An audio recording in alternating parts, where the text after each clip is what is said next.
Satreskrim Polresta Denpasar mengungkap kasus kepemilikan dan rencana penjualan senjata api ilegal melibatkan seorang pria berinisial ASR yang belakangan diketahui merupakan anggota komponen cadangan atau Komcat TNI Angkatan Darat. Pelaku asal Lampung tersebut ditangkap saat hendak menjual senjata api jenis pistol ilegal di wilayah Kota Denpasar. Pengungkapan kasus ini berawal dari informasi masyarakat terkait dugaan transaksi jual beli senjata api ilegal. Menindaklanjuti informasi tersebut, aparat melakukan penyelidikan hingga akhirnya pelaku diamankan tim gabungan Komando Daerah Angkatan Laut, Koda Eral 5, dan Lanal Bali di sebuah warung yang berada di kawasan Jalan Buana Raya Denpasar. Pelaku kemudian diserahkan anggota TNI Angkatan Laut ke Polresta Denpasar guna menjalani proses hukum lebih lanjut. Dari tangan pelaku, petugas menemukan satu pucuk senjata api jenis pistol yang disimpan tanpa izin resmi. Berdasarkan hasil pemeriksaan, senjata api ilegal itu telah dimiliki pelaku beberapa tahun lalu saat masih berdomisili di wilayah Lampung Barat. Pelaku mendapatkan senjata api jenis pistol beserta amunisi sejumlah 5 butir dengan cara membeli dari seseorang yang dikenal bernama Erik pada bulan Oktober 2022 seharga 2 juta rupiah. Pelaku beralasan membeli senjata api itu untuk perlindungan diri. Setelah membeli senjata api, pelaku kemudian pindah ke Bali pada Februari 2023 dan senjata api itu dibawa pelaku melalui jalur darat tanpa dilengkapi dokumen atau izin kepemilikan yang sah.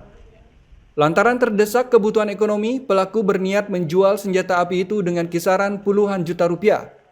Selain mengamankan satu pucuk senjata api jenis pistol, polisi juga mengamankan sejumlah barang bukti yaitu 1 buah magazin, 4 butir peluru kaliber 9 mm, serta 1 buah holster atau sarung senjata. Petugas juga menyita 1 unit sepeda motor metik serta 1 unit telepon genggam yang diduga digunakan sebagai sarana komunikasi dalam transaksi penjualan senjata api tersebut. Ya, jenis pistol Sig Sauer ya. Kalau Sig Sauer ini berarti ini mungkin dari nanti kita akan ahlinya dari Dit Intelkam Polda Bali, dan juga akan kita uji balistik di lapor ya, karena memang ini ya perlu kita sampaikan, dan ini juga harus kita sampaikan kepada masyarakat bahwasanya dengan adanya sinergitas antara TNI Polri yang kuat, akhirnya kita berhasil menemukan satu pucuk senjata api ilegal ini ya, dan bisa kita amankan beserta dengan pelakunya. Sebelumnya kami mendapatkan informasi dari salah satu warga, kemudian didalami oleh tim intel kami, dan pada saat pendalaman di warung itu sekaligus ditangkap orangnya. Itu hari Jumat juga ya Pak? Iya, kita memancing, masih menawarkan, jadi kita harga yang ditawarkan berapa Pak? Di sosmed atau gimana? Di sosmed. Pak, harga yang ditawarkan berapa Pak waktu pancing? Nanti kita dalami lagi Pak. Pasca diamankan oleh anggota TNI Angkatan Laut, pelaku kini ditahan di Polresta Denpasar untuk penyidikan lebih lanjut. Penyidik masih mendalami kemungkinan adanya pihak lain yang terlibat dalam jaringan jual beli senjata api ilegal itu. Pelaku ASR dijerat dengan pasal 306 Kitab Undang-Undang Hukum Pidana tentang penguasaan dan kepemilikan senjata api tanpa hak dengan ancaman pidana penjara maksimal 15 tahun. Laporan Alit Sidi, Denpasar, Garuda TV.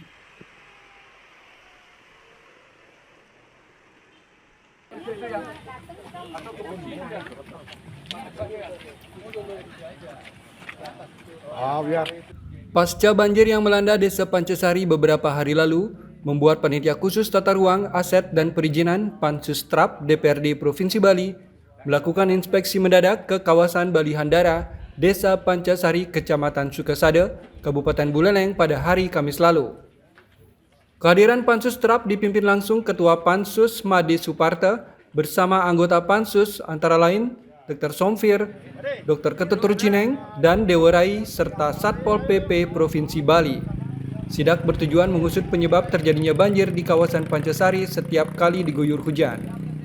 Dalam sidak, Pansus TRAP menghentikan 4 proyek pembangunan yang dinilai bermasalah dan memasang garis polisi di lokasi. Pansus TRAP menemukan aktivitas pengembangan di kawasan Bali Handara yang diduga kuat sebagai penyebab terjadinya banjir di kawasan Pancasari yang diadukan masyarakat kepada Dewan. Pansus TRAP juga menyegel pembangunan kamar hotel Presiden Suite dan juga pembangunan beberapa bangunan di Hall 8 dengan memasang polis lain. Bangunan-bangunan yang sedang dalam proses pembangunan itu belum memiliki izin pembangunan. Sidak dilakukan sebagai tindak lanjut atas laporan masyarakat terkait dugaan pelanggaran tata ruang dan perizinan di kawasan tersebut. Dari hasil pengecekan di lapangan ditemukan sejumlah proyek yang diduga belum mengantongi izin lengkap serta berpotensi melanggar ketentuan tata ruang dan perlindungan lingkungan.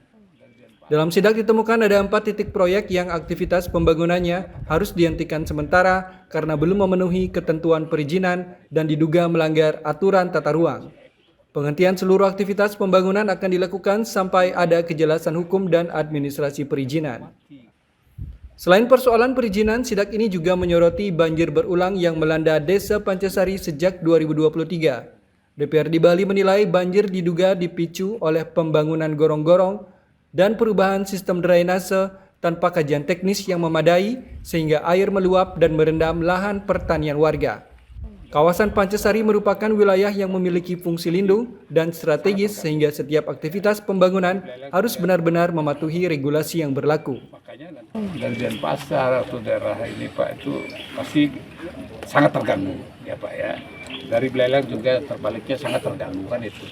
Makanya nanti kita ingin cek, mungkin Bapak juga bisa kasih informasi wilayah-wilayah daerah aliran sungai ini yang melewati banjir itu nanti kita perdalam Pak.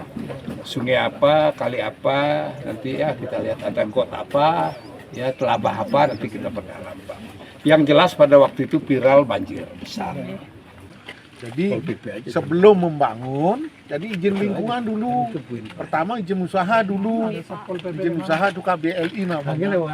Ya klasifikasi baku lahan Indonesia itu peruntukannya cocok sesuai dengan yang dibangun, dengan tanahnya. Statusnya tanah apa ini? KDB-nya sih 40%. Nah ini status tanahnya ini. HGB. HGB Pak. HGB itu kan jelas di dalam peruntukannya untuk usaha. Ya. Ibu harus pertama KBLI-nya dulu urus, masuk ke OSS sesuai dengan peruntukan apa tidak, baru masuk ke izin lingkungan. Di sisi lain, warga terdampak banjir sekaligus pemilik salah satu usaha di sekitar, Raden Reidi Nobel Kristoni, mengungkapkan bahwa persoalan banjir mulai muncul sejak adanya aktivitas pengerukan menggunakan alat berat pada April 2023. Menurutnya, saat itu dibangun saluran air yang diarahkan langsung ke lahannya. Reidi Nobel menegaskan bahwa sebelum adanya perubahan alur drainase tersebut, lahannya tidak pernah mengalami banjir meskipun curah hujan tinggi. Namun kini, air kerap meluap dan menggenangi area pertanian warga hingga menyebabkan gagal panen pada akhir 2023.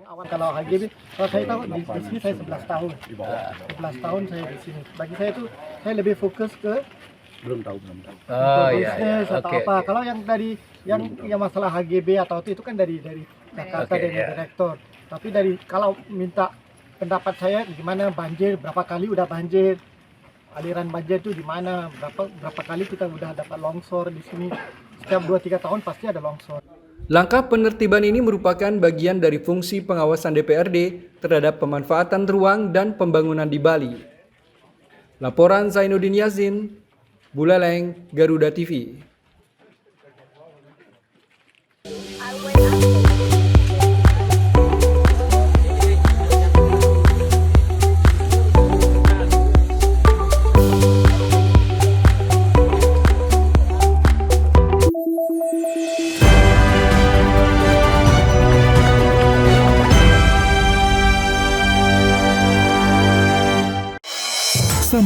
pagi Anda dengan informasi terbaru yang tepat dan terpercaya. Sebanyak 1.050 unit hunian sementara telah rampung dibangun sebagai bagian dari upaya percepatan penanganan pasca bencana. Dengan informasi paling relevan dan terkini, pembangunan kembali seperti perumahan dan infrastruktur dapat mendorong pertumbuhan ekonomi di daerah. Laporan 8 pagi setiap hari pukul 6 pagi hanya di Garuda TV.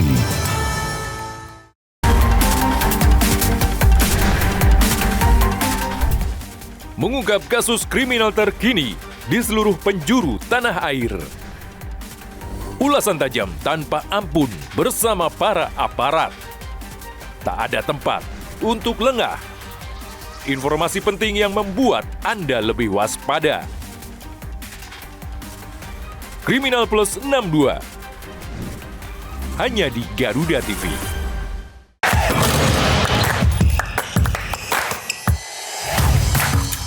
Hey Basket Mania, saatnya ngobrolin segala hal tentang dunia bola basket. Ulas pertandingan terbaru, highlight pemain panas, fun facts, sampai tren dan drama di lapangan. Kita kupas tuntas bersama di Hoops Vibes. Setiap hari Minggu, pukul 1:30 siang, hanya di Garuda TV.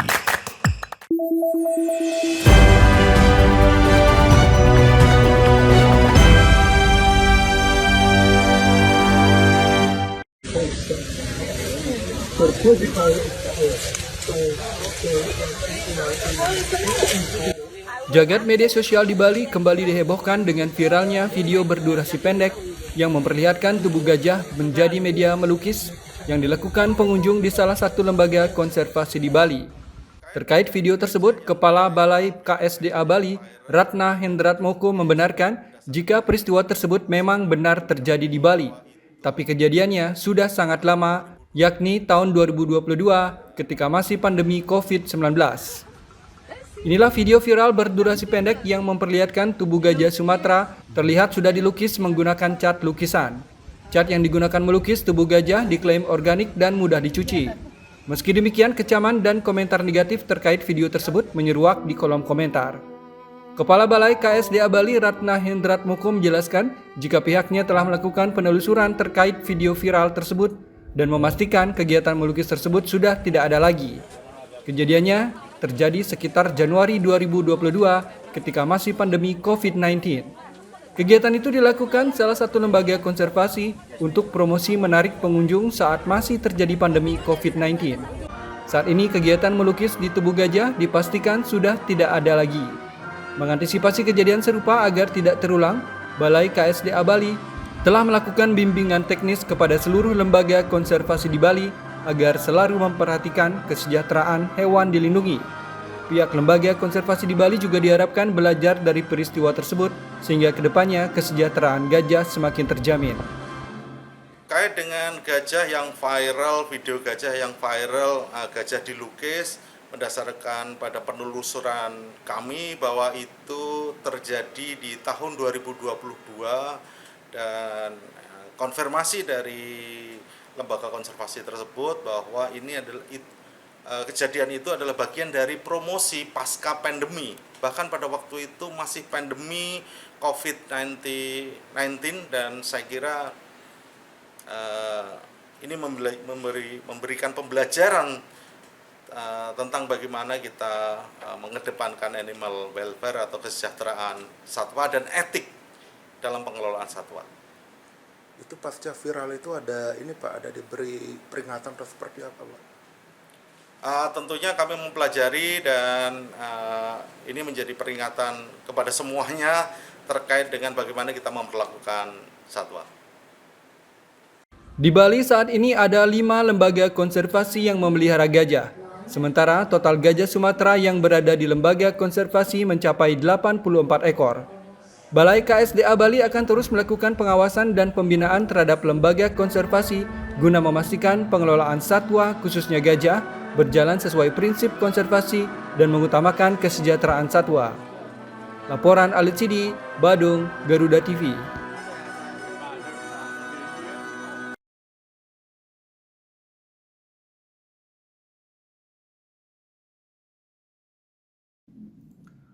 Mason Elephant Park and Lodge akhirnya resmi menghentikan atraksi Gajah Tunggang.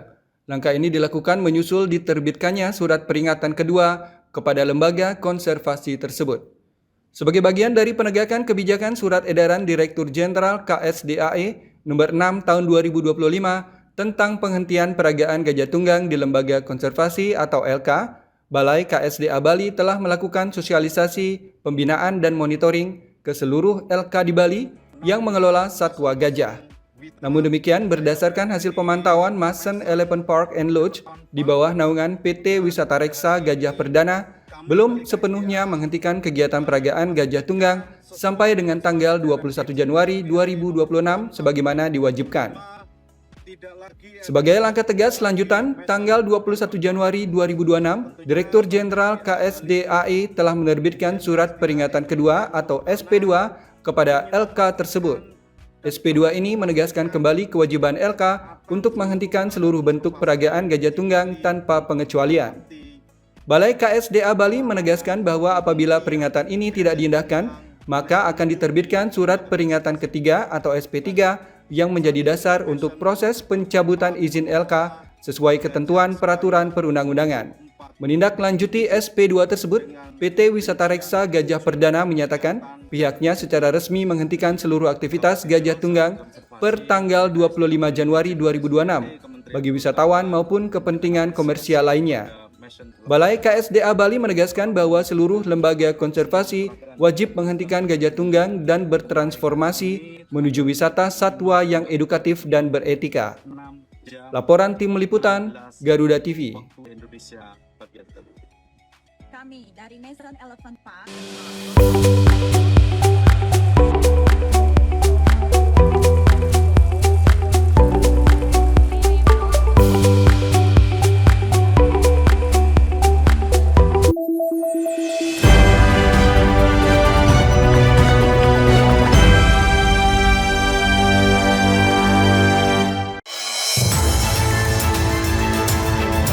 Kini saatnya update di tengah aktivitas Anda. Bukaan 100 kg sabu jaringan Asia Tenggara. Tak menghambat berjalannya sejumlah program prioritas yang tertuang dalam Asta Cita. Berita terhangat, analisis singkat, dan perkembangan terpenting siang ini. Laporan 8 siang, setiap hari pukul 12 siang, hanya di Garuda TV.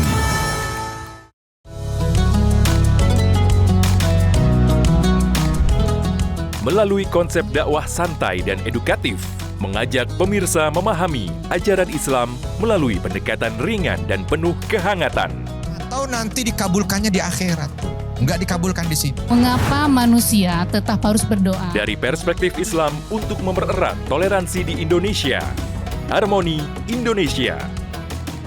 Hanya di Garuda TV.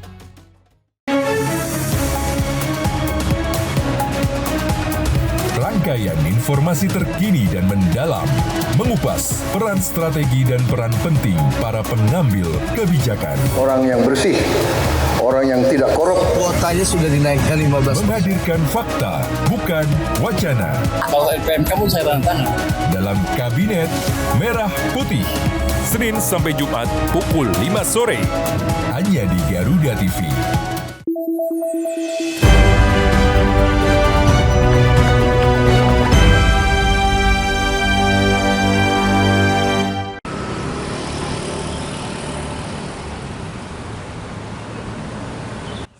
Untuk menghemat penggunaan air bawah tanah, cara unik dilakukan pengelola kawasan pariwisata Danusa II dengan membuat terobosan berupa pemanfaatan teknologi dengan mengolah air laut menjadi air tawar.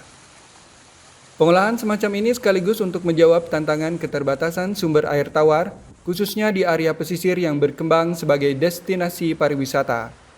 Kawasan pariwisata Danusa II di Kuta Selatan selama ini dikenal sebagai kawasan elit dengan puluhan hotel berbintang dan tempat konferensi berstandar internasional.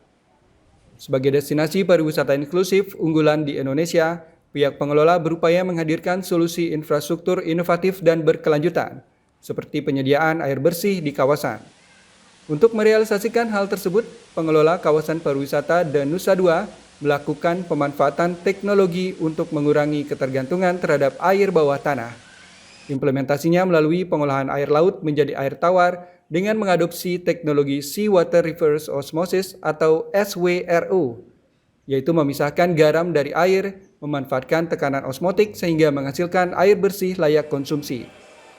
Pemanfaatan teknologi SWRO tidak saja mengurangi ketergantungan terhadap air bawah tanah, tapi juga memperkuat ketahanan lingkungan serta mendukung pengembangan kawasan pariwisata hijau.